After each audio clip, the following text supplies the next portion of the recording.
আসসালামু আলাইকুম ভিউয়ার্স, আশা করি সবাই ভালো আছেন। ভিউয়ার্স, প্রতিবারের মতো আজকেও নতুন আরও একটি বিষয় নিয়ে আছি।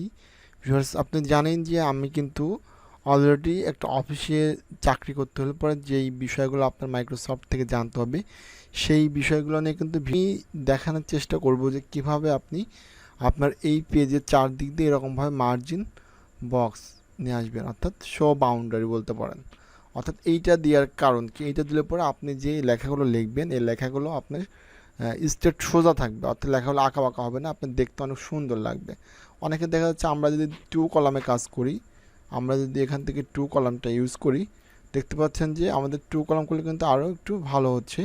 আপনি এটা ল্যান্ডস্কেপ করলে পরে বুঝতে পারবেন। ওকে, এখন এই ল্যান্ডস্কেপ আপনি কখন করবেন, আপনি এটা বই টাইপ করতেছেন, এখন চাচ্ছেন যে এটা দুই প্যারা বিশিষ্ট লেখা লিখবেন, লেখার পরে এই পেজে পিন আপ করার পরে পেজটা মাছ থেকে ভেঙে একটা বইয়ের মতো বানাবেন। এই জন্য আপনি এই শো মার্জিনটাকে অবশ্যই দিয়ে নেবেন, যাতে লেখাগুলো সিরিয়াল বা সিরিয়াল থাকে, লেখাগুলো দেখতে সুন্দর দেখায়। এখন বিষয় হচ্ছে কিভাবে আপনি এই মার্জিন বক্সটা এই পেজে নিয়ে আসবেন। এখন যদি আপনি পেজের মধ্যে মার্জিন বক্সটা নিয়ে আসতে চান, তাহলে আপনি যেটা করবেন, আপনি এখানে জাস্ট ফাইলে ক্লিক করবেন। ফাইল থেকে ক্লিক করার পর আপনি আসবেন হচ্ছে অপশন থেকে আপনি আসবেন হচ্ছে অ্যাডভান্সে আসার পরে এখান থেকে একটু স্ক্রল করে নিচের দিকে আসবেন।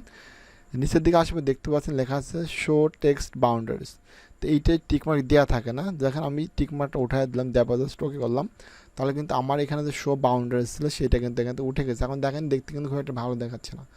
আপনি যদি দিতে চান তাহলে আবার ফাইলে আসবেন, আসার পর অপশন থেকে অ্যাডভান্স থেকে একটু নিচের দিকে স্ক্রল করবেন, করার পর শো বাউন্ডারিতে ক্লিক করেন, শো টেক্সট বাউন্ডারিজ, এরপর জাস্ট ওকে করেন। দেখতে পারবেন যে আপনার সামনে এই শো বাউন্ডারিজ অর্থাৎ মার্জিন বক্সটা চলে আসছে। তো এরকমভাবে কিন্তু আপনি আপনার